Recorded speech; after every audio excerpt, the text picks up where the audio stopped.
Sinuses, you have the different sinuses. You have your frontal sinus, you avoid your nasal and maxillary sinus. Ito ang makapalpate natin dyan, si frontal and your maxillary bago tayo mag-proceed sa nose. Okay? So, hawakan kita, tanggalin mo muna yung glasses mo. Okay? So, you touch your patient. You palpate using your tongue. So, papayin nyo lang, apply a bit of pressure, check kung meron bang pain na mararamdaman si patient or makaka-feel ka ba ng any areas of tenderness. Same sa maxilla, you try to apply a little bit of pressure kung makaka-feel ba siya ng pain. Kasi sometimes kung mayroon kang sinusitis, sometimes nafe-feel mo masakit, tama? Then anong next? Proceed now to palpate the structure of the nose. We starting first saan? Start sa nose bridge. Okay, so anong sabi dyan? Take note gently po ha. Hindi yung pinalpit mo yung ilong gigil na gigil. Yung wala nang ang ilong pinitpit mo pa. Wala nang ilong pinitpit mo pa lalo ganun, di wala nang matira. Okay? So it should be gentle. Tama? So palpate lang using the thumb again. So try from the eyebrows pababa, try to feel for the nose bridge kung okay ba yung kanya placement. Okay, check kung intact, kung diretso ba. Try to feel for the cartilage kung intact din. Okay, so okay naman yung structure ng nose. I can feel the nose bridge at the same time even for the cartilage dun sa kanyang nose. Okay, anong next?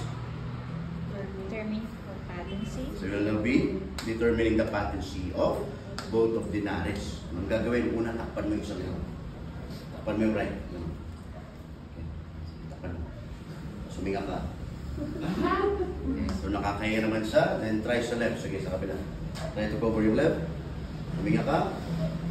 Okay, so nakakaya naman. So patent ang both nares. Okay, so ibig sabihin, patent ang airway, particularly sa nose. Okay, anong next? Inspect nasal cavities. We will now be inspecting now the nasal cavities. Where are your nasal cavities? Nasa? Right, it is inside your nose. So meaning, anong gagamitin natin? Flashlight. We'll be using now your pen light. Pen light. At the same time, you assist now your patient. Anong gagawin mo? Medyo itago natin yung ilong. Because we won't be using your nasal speculum. Okay? So iilawan natin. Anong i-check natin? So check for what? Redness, Check for any swelling, redness, growth, swelling, and discharges. bronchial discharges. Check kung may mga lumalabas sa ilong. Check kung may bleeding. Okay? Check kung may lesions sa loob. Okay? Yeah.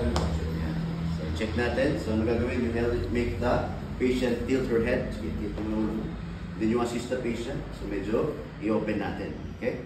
Then you shine the light inside the nostrils. Check. Okay. So check for the nasal cavity. Check for any lesions. Okay. So mukhang wala namang redness, wala namang swelling. At the same time, check for the septum. Okay, ano po yung septum? Yan po yung structure in between your nose. Yung nasa gitna. Yung cartilage mo dyan. Okay. So mukhang intact naman yung septum. Walang redness, walang swelling, walang lesions inside the nasal cavity. At the same time, may presence na nose hair or your merong mga buhok sa ilong at the same time. And ano pa? Yun lang naman. Okay. So wala na tayo nakita any abnormal findings. Wala namang presence ng booger. Okay. So malinis yung ilong. Okay. Anong next? Assess cranial nerve. So we will now be assessing cranial nerve number 1, which is your olfactory. So anong gagawin? So we will now be testing the sense of smell of our patient. Anong gagawin? Let the patient close her eyes. And magpapaamoy tayo ng isang bagay. Dapat ma-determine niya kung ano. Hoy! And God, take note. Anong gagawin? Make sure na the smell should be pleasant. Wala pong magkakamot ng puwet. Tapos ipapamoy.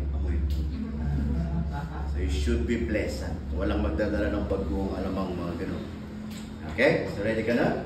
So at least 3 objects ang ipapamoy natin. Dapat ma-determine yan. Okay? So pikit ka muna. Tingnan natin kung ma-determine mo. So no cheating.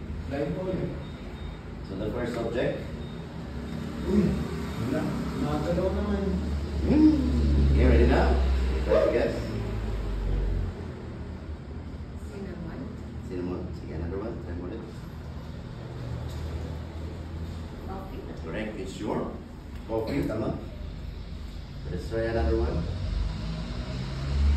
Next. Matitignan. Ano yun? Wala. Or something. Namoy bahay. Hindi mo. Tawag ka to.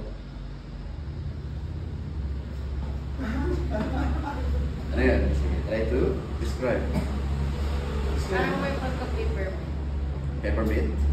Okay, o, sige, try mo ulit na.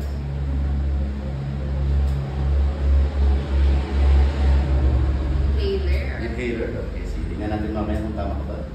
And lastly, picture ko din. Charcoal. Parang charcoal, parang uling. Sige, sige. Pikit ka pa rin. So, try to guess. Okay. Vanilla.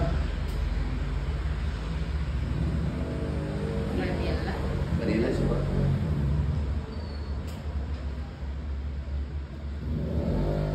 Meron.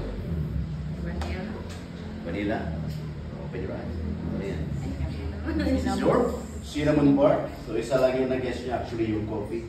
Though siguro baka hindi ka familiar dun sa second one. Ha? Ano to? Cloves. This is your star anise. Ay, stop. Nakaamoy na kayo ng star anise? Ano yun? Ha? Yung nilalagay sa pares. Yung pambalasa sa pares. And ginagamit din siya sa ibang dish. Very strong kasi ang amoy niya. Kaya very distinguishable. Okay? So, kuha lang kayo ng tatlong bagay na ipapaamoy kay patient. Okay? Anong next? Palpate the maxillary and frontal sinus. So, yan na yung inuna natin during palpation. Pinagsabay na natin kanina. Tama? Anong next? Document findings. Document the findings on the client's record. Okay na.